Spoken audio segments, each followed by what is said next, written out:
સયાજીગંજ વિસ્તારમાં દર્શનમ avenue road પર ગટરના ગંદા પાણીની બાજુમાં જ મોટા ભૂવા પડી ગયા અને જેના કારણે મોટો અકસ્માત સર્જાય તેવી ભીતિ સેવાઈ રહી હતી। સતત 48 કલાક સુધી તંત્રમાં રજૂઆત કરવામાં આવી અને આખરે સફાળા જાગેલા તંત્રના અધિકારીઓ ત્યાં પહોંચ્યા અને હવે કામગીરી કરવાની શરૂઆત કરવામાં આવી છે। સામાજિક કાર્યકર વિઠ્ઠલ આયરે દ્વારા આ મામલે રોષ પણ વ્યક્ત કરવામાં આવ્યો છે। તેઓ દ્વારા જણાવવામાં આવ્યું કે 48 કલાક સતત જ્યારે રજૂઆત કરવી પડી તે પછી તંત્ર સફાળું જાગ્યું છે। અહીં જે મસમોટા ભૂવા રોડ પર પડી ગયા છે તેને રિપેર કરવાની કામગીરી હવે કરવામાં આવશે। હવે જઈને તંત્રના જે કર્મચારીઓ છે તેઓ સયાજીગંજ વિસ્તારમાં પહોંચ્યા છે। આ વોર્ડ નંબર 12 માં આવેલો અમારો વિસ્તાર છે। દર્શનમ એવન્યુની સામેની અંદાજે 48 કલાક થયા મેં પોતે જાણ કરેલી વોર્ડ નંબર 12 માં અને આજે 48 કલાક પછી આપણા વોર્ડ નંબર 12ના કર્મચારીઓ અહીંયા ગટર બનાવવા માટે આવ્યા છે। પણ મારું એવું કેવું છે કે 48 કલાકની અંદર જો કોઈ દુર્ઘટના ઘટી જાય તો એની જવાબદારી કોની? કેમ કે આ એક રસ્તો એવો છે ને કે વાહદારી રસ્તો થઈ ગયો છે। કારણ કે બુલેટ ટ્રેનની મોટી ગાડીઓ બી આ રોડ પરથી જાય છે। એક બાજુ પાણીની પાઇપ લાઇન છોડીને નવી લાઇન નાખે છે।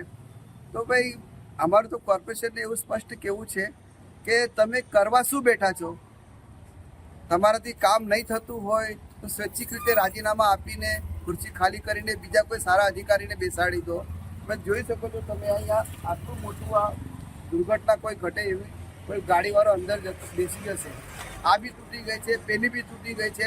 પાછળ અમે જાતે મંજીરા વગાડ્યા તારે કોર્પોરેશનના કાન ઊંચા થયા ને પેલું તાત્કાલિક ધોરણે એ લોકોએ કામ કર્યું। પણ આને તો 48 કલાક થઈ ગયા। હવે બસ આ બનાવે છે તો પેલી બાજુનું તૂટી જશે।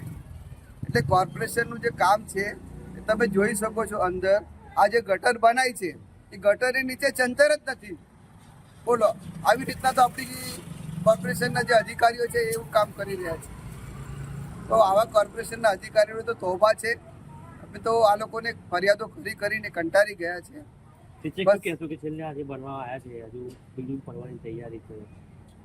હા તો એ તો કહું છું ને, હવે આ બનાવશે તો બાજુની તૂટવાની તૈયારી છે। તકલાદી કામ કરીને તકલાદી કોઈ કામગીરી જ નથી એ લોકોની। કાયમ માટે સ્વરૂપે કામ સારું થાય એવું કોઈ કામ જ એ લોકો કરતા નથી। આની રજૂઆત તમે કોર્પોરેશનમાં કરશો ખરા? હા, આની રજૂઆત કોર્પોરેશનમાં કરશો? ચોક્કસપણે આ લોકો કામ કરશે છતાં પણ અમે કોર્પોરેશનને રજૂઆત કરીએ જ છીએ અને અમે જ આ આખા વિસ્તારમાં તમામ જગ્યા પર અમારી નજર હોય છે અને આગળ ચાલીને પ્રજાના માટે અમે કામ કરીએ જ છીએ અને કરીશું। અમારે તો ખાલી પ્રજાથી મતલબ છે। કોર્પોરેશનના કોઈ અધિકારી કામ કરે ના કરે આમાંથી એ લોકોથી કોઈ મતલબ નથી। શું નામ તમારું? વિઠ્ઠલ।